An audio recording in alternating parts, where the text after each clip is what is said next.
What's up, everybody? Joe Bernstein here again, doing more lives like I promised I would. I want to talk to you today about something that profoundly helped my client yesterday.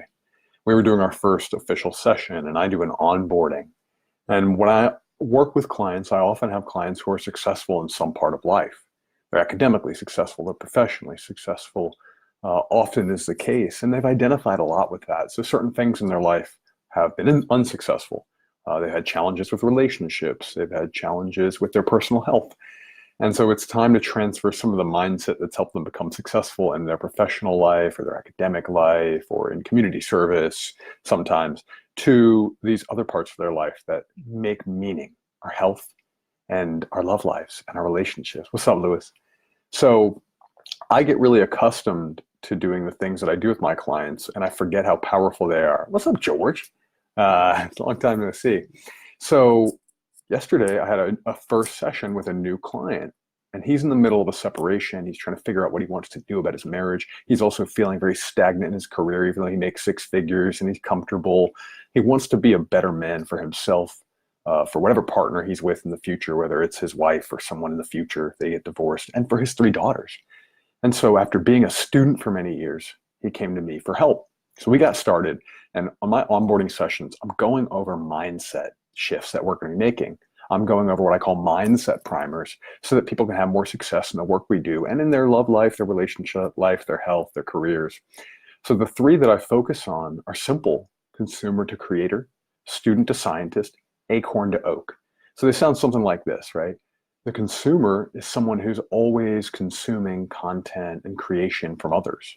They're looking for others to solve their problems. They're sometimes blaming others or they're blaming themselves. They're not looking for solutions all the time. They're constantly trying to do what they've done before to get where they want to go. The creator is someone who's constantly creative. They're the person who is looking for things that they can create for others. If they want more love, they want more peace, they're looking for how they can give more love and they can be calmer for others. And often this makes a big difference when it comes to our professional lives and our relationships. Now, I won't break them down too far because I only have a few minutes here, but I'll just give you the highest level overview. Most of us have been conditioned to be consumers, not creators. Life becomes amazing when we shift into the creator role and we take full responsibility and ownership over all of our circumstances in life. Next is student to scientist. Most of us have been taught to be a student. I mean, for God's sakes, for the first 20 years, 20 plus years of most of our lives, we were graded by teachers who had authority, and there was right and there was wrong answers. So to really transform and to grow in any parts of our lives, we have to shift into the scientist. The student is looking for the right or wrong answer. The student is looking to be graded by others. The scientist is someone who actually goes in with a theory. They create experiments, and they stop asking, is this the right answer? They stop asking, will this work? They start going, let's see what happens if I try this experiment. And then if their hypothesis isn't proven, they go ahead and they actually take that as data. They don't take it as a failure. They don't blame themselves. They don't blame others. They shift back into creator mindset. And then they go, okay, well, that was data. What's the next experiment? They just keep going. They don't take it personally. They know they're on a long-term journey and a path to constantly grow. So next is acorn to oak. And I want you to look up James Hillman's acorn theory. This talks about how the oak tree is this powerful force of nature. This creates so much for the world. It creates oxygen for human beings, potentially wood. It creates shelter for all kinds of animals and ecosystems and plants and birds. And everything happens within these powerful symbols of life, this beautiful oak tree. But there's something interesting about the oak tree. It drops millions upon millions upon millions upon millions upon millions of acorns. And within each acorn, there's the blueprint for another powerful, life-giving, creative force called an oak tree. But the acorns that fall to the ground, most of them, they're going to get eaten. They're going to become squirrel food, right? Or they're going to get, decomposed naturally. But someone who's in a creator mindset and they're leaning into the scientist rather than the student, what happens is they take their adversities and they turn them into fuel for their most powerful insights, for their greatest gifts, and for their growth.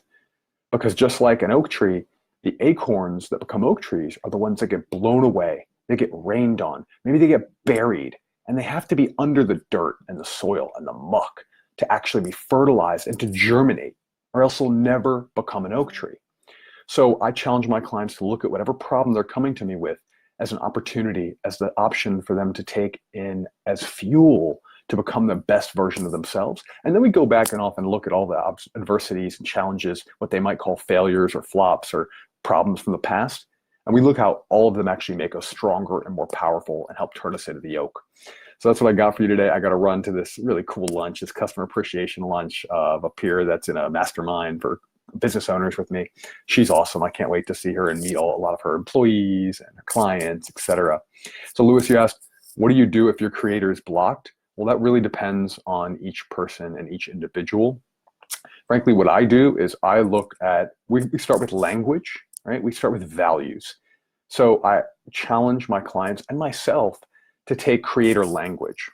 So if you find yourself saying, I have to, at any point, right? Any have tos, any shoulds, simply those are more consumer language. Creator never says have to, never says should. They say get to, they say I made a choice to, they say I want to. I used to think I should do that, but now I'm choosing not to do that anymore until I become in a place of where I want to do it or I'm excited to do it. Or maybe I'm not excited or want to, but I feel a sense of responsibility, not obligation, and I'm gonna make a choice to do it. So become aware of your choice, and then also become aware of your values and start to take action daily to align with them. Those help to unlock the creator if it's blocked. Another thing, Lewis, is be a creator. If you have an art that you used to practice, go and practice that art. If you've never practiced an art, go try the art. The other thing about being a creator, and this might seem paradoxical, is go learn. I love to challenge my guys to go learn some sort of embodiment technique. If they've been lifting a lot, I want them to go do yoga, right? If they're already doing yoga and they're running, I'm gonna challenge them to go learn some sort of dance or something like that. So additionally, we could talk later, Lewis, because I know you're into this, actually leaning into developing around sexuality helps men and everyone really step into that creator mindset and that embodiment of the creator even more. So that's a great question, man. Thank you so much for it. I'm gonna give it a little a love reaction right now. There we go. All right, y'all, I gotta run. Thanks. If you love this, make some comments, share it.